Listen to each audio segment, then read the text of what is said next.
to me, white privilege is, not having to tell your children that they might be in danger one day because of their race. We went to Texas for Christmas. They got to see what it was like to be followed around the store, you know? Like, that's a rite of passage nowadays, I guess. The deeper sides of us are not seen because so many people are seeing the outside. They're watching, and I feel like, when we go out there, everything I do is watch. From what I eat to how I walk to the things I say.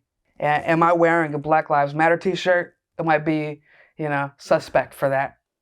And as an artist, I don't see a lot of Black artists around, It puts a damper on, like, thinking I can get my stuff out there, thinking that, I can have, like, a whole, thing one day where people come to my art gala, That seems like just, like, out of the question because I don't see that, not even growing up.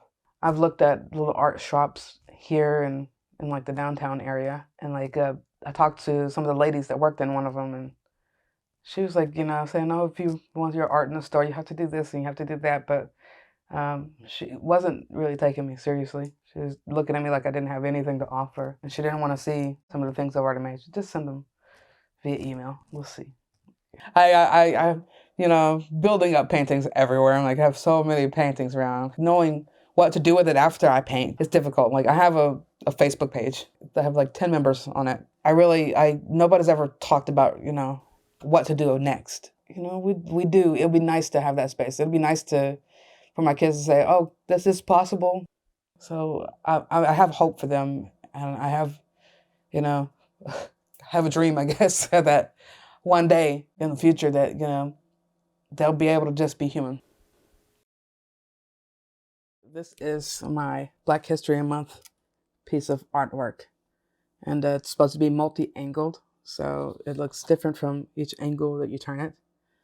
This way it represents someone sitting behind bars, and the colors in the person are African flag colors, and this way it looks like an infant. No angle is completely right, and that's a part of what makes this piece.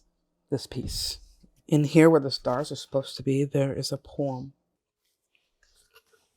It says, "Is it so wrong of me to have the instinct to survive? Should I just give up hope and not want to be alive? Why can I fight for my country, but my country can't fight for me? We talk so much of freedom, but who is really free? I was born and raised in this land, but is this land my home? If I need your help, am I surviving on my own? If only I could walk outside without being hyper aware of my skin. I bear the scars of my ancestors for the things you've done to my kin. How do I teach my children to love when they see so much hate? How can they value their own lives when it's always up for debate? Do you have to tell your children that they will be in danger because of their race? How strong do we have to be to wear a smile on our face? We are expected to keep our sanity and to do our best to keep the peace. What kind of magic do you think we are? We're human just like you. Why expect us to get over something that still happens every day? How do we move forward with these obstacles in our way? We are not the ones who did this and led to this disaster, and you will never understand until you know that Black Lives Matter."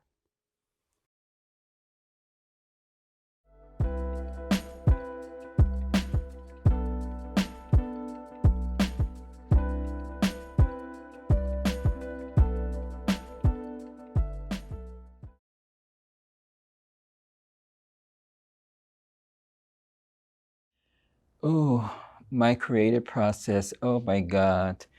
When I'm thinking of a story to write or a poem to write or anything to write, I normally have to wait for my thoughts. If I try to write it on my own, I feel like I'm strangling myself, trying to get the words out, trying to set the sentence all together. So I normally wait for my thoughts to tell me what to write. I think the reason, and I'm more than sure this is the reason why I stay depressed. There was never a time growing up in Louisiana, where I was born, I was called the N-word. But when I got to Seattle, several white men have expressed the N-word towards me. And I know now why I'm here, which is to educate people, and especially white people. I think the one thing that you can do to uplift people, Black people, or the Black community, that we need to be treated the same way. There shouldn't be two different laws. I don't like the label people of color because I feel as though white people are people of color. They have blue eyes, or green eyes, or brown eyes. Their hair colors are different. Their skin colors are different. Why do they get to be just Caucasian and not, say, like African American? Where's the country attached to their race? There is none. I wrote a poem titled Sins Against Skin. I met her for coffee at a nearby diner. Wanted to know my story, how did I get here, other places, and in between. I said I was a privileged boy growing up in the south of Louisiana. I noticed the look in her eyes at the mention of the word privilege, as though I had murdered someone.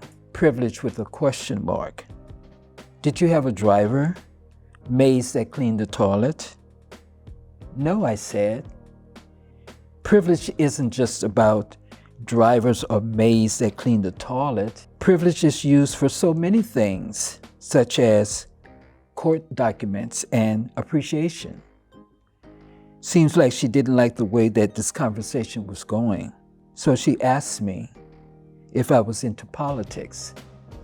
Hunched my shoulders and said no.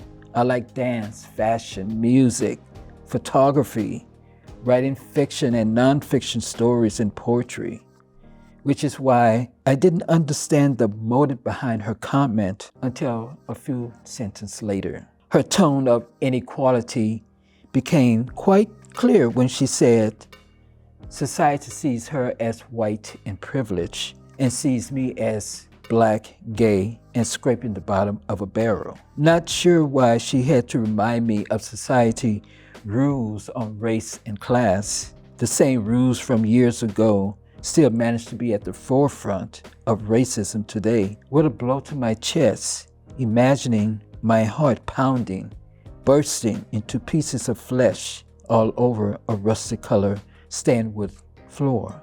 Blood seeping through spaces, settling in between cracks on the floor. As I knelt down in darkness, held out my hands, a shallow voice whispered, by redefining privilege not as a tainted word of disturbance to dehumanize a specific race, but as an evolution to embrace diversity and unity, and together as a nation. No other gay Black man should be described as scraping the bottom of a barrel.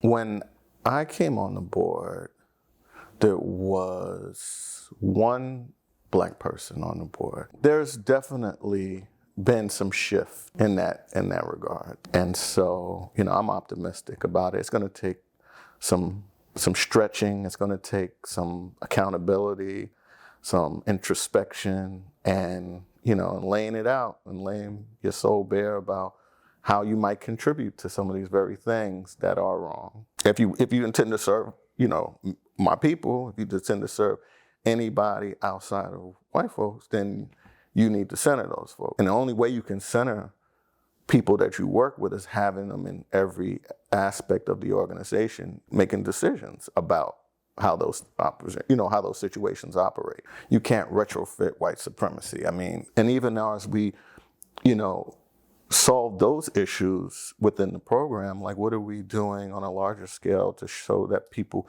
can commodify their own art as opposed to everyone else profiting and, an artist getting the smaller portion of everything. I remember like getting back into it with a friend of mine, and we like started this boutique art agency, and we were putting on shows at Art Basel in Miami and Wynwood. And I remember like the most rewarding piece was seeing young artists connect with the folks that love their art through social media, and like essentially cutting out the middleman, right? And really, and I was like, that's dope. Like that's another way to dismantle white supremacy. White supremacy is about commodifying. It's about, like taking your position and the folks that are really doing the work and kind of putting them to the side, but extracting their work for your benefit while they get little or nothing. If you've acquired wealth, especially by virtue of white supremacy, right? If you've at this position, you have to be willing to forego that. I say to anybody that says they're seriously for change, then you have to be willing to sacrifice that position in order for the greater good. If you have a dominant society or just a dominant way of thinking, they tend to think that what they think about or how they talk is the norm, right? And so if you have an organization where the majority of the folks are white, someone coming in that doesn't fit into that mold feels ostracized. But we all have our cultural ways of being. We need to be open to those things, and instead of feeling like I can't be who I am in this space because I'm not represented. Another way of thinking about that, just think about how just in recent years we've encompassed pronoun. Because why? Because we're not completely centering maybe a cisgendered way of looking at things, right? It's not binary, right? And so if we can encompass those things, we can encompass race, we can encompass ethnicity, we can encompass nuances within race and ethnicity. But it's about being conscious about my perspective isn't the only perspective.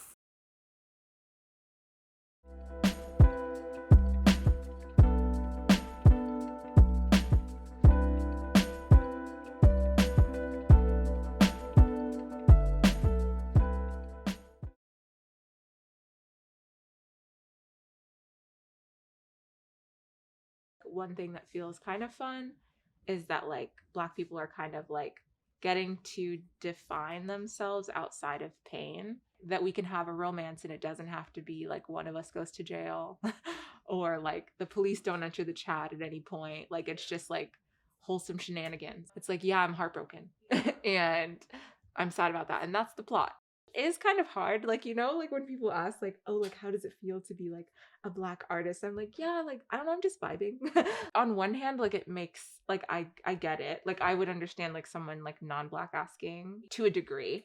But I feel like, was it like Toni Morrison who was like, yes, like tell me about whiteness though. Does everything that you do, like, is it defined by your whiteness? Probably not. Obviously it's important and it shapes who I am, but this is the only experience I've had. I'm not like, ooh, this is gonna be like an immigration piece. I'm like, this is an immigration piece because I'm an immigrant. It feels sad to me like that a lot of like Black queer artists don't get to, like, I feel like a lot of us want to just be artists. And I feel like anything that's in service to getting a Black queer artist to do that, i.e. paying them, even if you think it's unrelated, it is. A croissant, a coffee, a rent, anything, paying them well, all of those things I feel like are pretty liberatory. And even if you don't think it's directly related to their art, it is, because it's like impacting their life and their livelihood. What I do feel like I have qualms about is like rich white people or white people that know people that have access to money and they're like, oh, I don't know what to do. And I'm like, yeah, so like go ahead and like tell your grandpa, tell whoever to be like, yeah, like have you seen this beautiful art?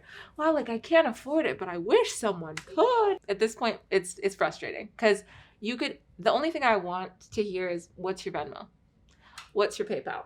How much is your rent? Dancing is like a way that I kind of like, it feels like a way to like embody my emotions. Like if I don't have words for something, I'm like, oh, like I'm just gonna like feel it out and like see what we get to.